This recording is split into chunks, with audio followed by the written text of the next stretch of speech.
आपका शिक्षण, आपका अनुभव, आपकी सोशल सपोर्ट,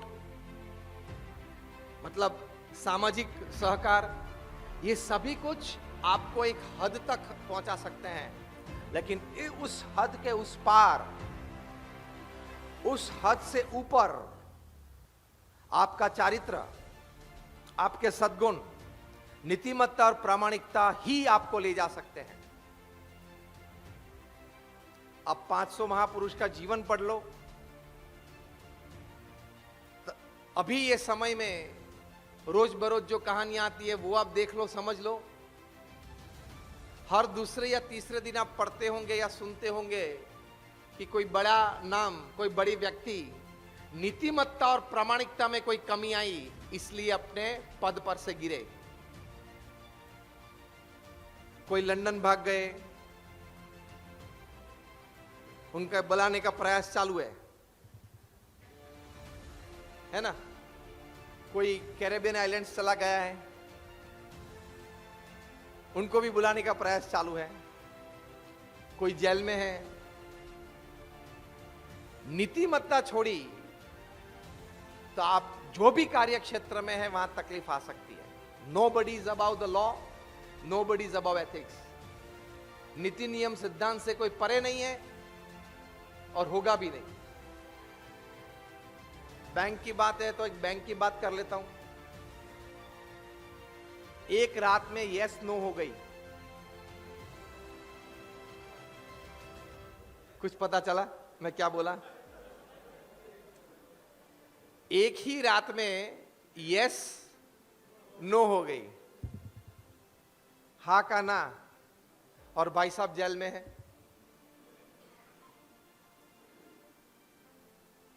अभी 2 दिन पहले कुछ एक जजमेंट, कुछ रिलीफ लेके उनके लिए आए हैं, लेकिन फिर भी जेल से तो बाहर निकलने वाले नहीं है।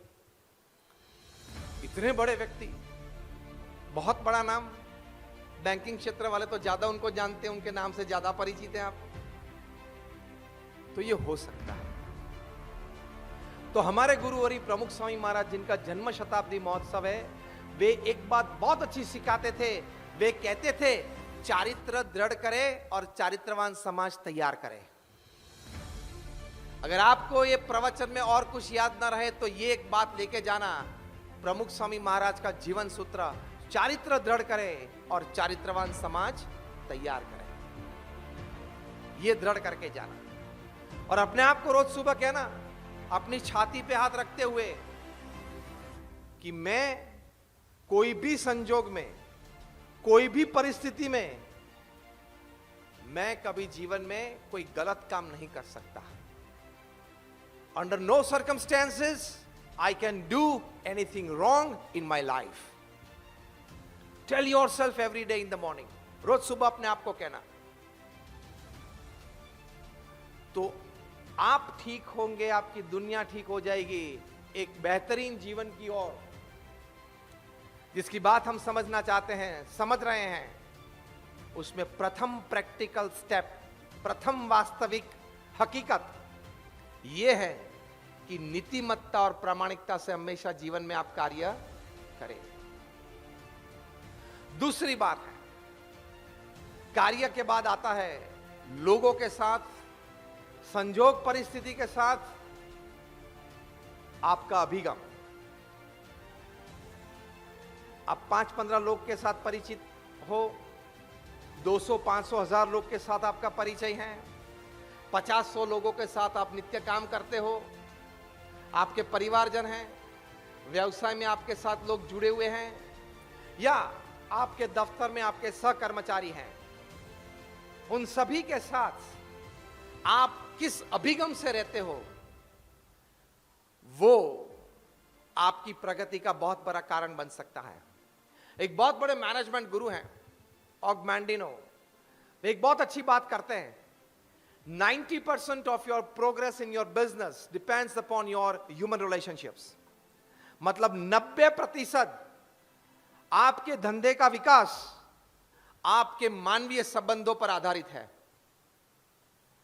हार्वर्ड यूनिवर्सिटी में एक ये सर्वे हुआ 10,000 लोगों का सर्वे किया और एक कंक्लूजन पेपर तैयार हुआ। उसमें लिखा है कि आपका शिक्षण, आपका अनुभव, आपकी कोई कला सिर्फ 15% आपको मदद करेगी आपकी उन्नति के लिए। 85% आपकी उन्नति का कारण लोगों के साथ आपका मानवीय संबंध, मतलब आपका वर्तन और आपका अभिगम।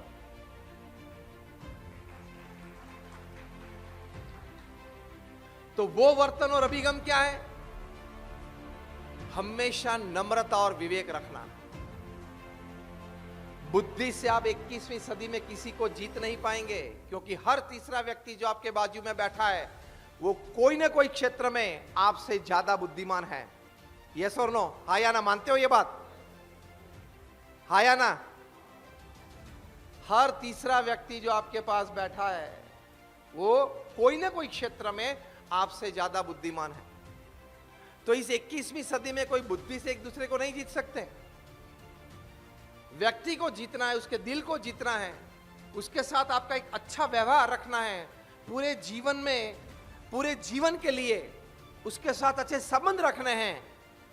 तो नम्रता और विवेक सभी के साथ, छोटे हो, अपनी आयु के हो, अपने से उम्र में बड़े हो, उन सभी के साथ नम्रता और विवेक से पेश आना, तो एक बेहतरीन जीवन की ओर, एक उन्नत जीवन की ओर आप जाएंगे।